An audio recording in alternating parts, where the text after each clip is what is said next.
Hi friends, இப்போ என்ன recipe பார்க்க போகிறீங்கன்னா, வீட்டில் நம்ம காய வச்சுருக்க மாங்காவை வச்சு ஒரு ஊறுகாய் செய்யலாம்.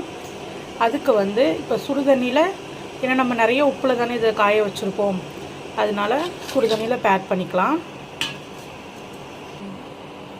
இது ஒரு 5 மினிட்ஸ் கொதிச்ச உடனே இதை வடிச்சிக்கலாம். வடிச்சிட்டு நல்லா ஆற விட்டு எடுத்துக்கலாம். இப்போ பார்த்தீங்கன்னா நம்ம சுடுதண்ணியில் கழுவி வச்சோம்ல, இப்போ நல்லா ட்ரை ஆயிடுச்சு. இதை இப்போ நம்ம தாளிச்சிக்கலாம். அதுக்கு இப்போ நம்ம நல்லெண்ணெய் விட்டுக்கலாம்.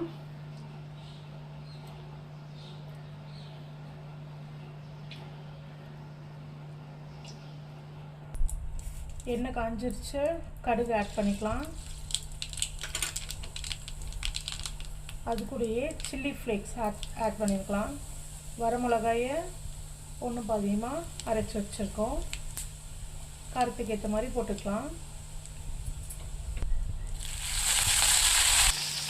கருவேப்பிலை ஆட் பண்ணியிருக்கோம். இப்போ கடுகும் வெந்தயத்தையும் நல்லா வறுத்து பொடி பண்ணி வச்சுருக்கோம். அந்த பவுடரையும் உள்ள ஆட் பண்ணிக்கலாம். ஆட் பண்ணிவிட்டு நல்லா மிக்ஸ் பண்ணி விட்டுக்கலாம்.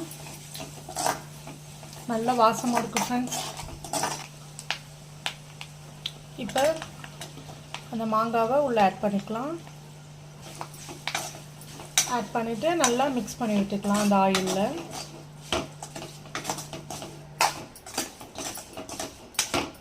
இப்போயே டெம்ப்டிங்காக இருக்குது ஃப்ரெண்ட்ஸ்.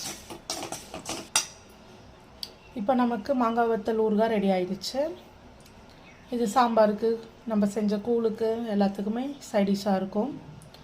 ஓகே ஃப்ரெண்ட்ஸ், இந்த வீடியோ பிடிச்சிருந்தா லைக் பண்ணுங்கள், ஷேர் பண்ணுங்கள், சப்ஸ்கிரைப் பண்ணுங்கள், கமெண்ட் பண்ண மறந்துடாதீங்க.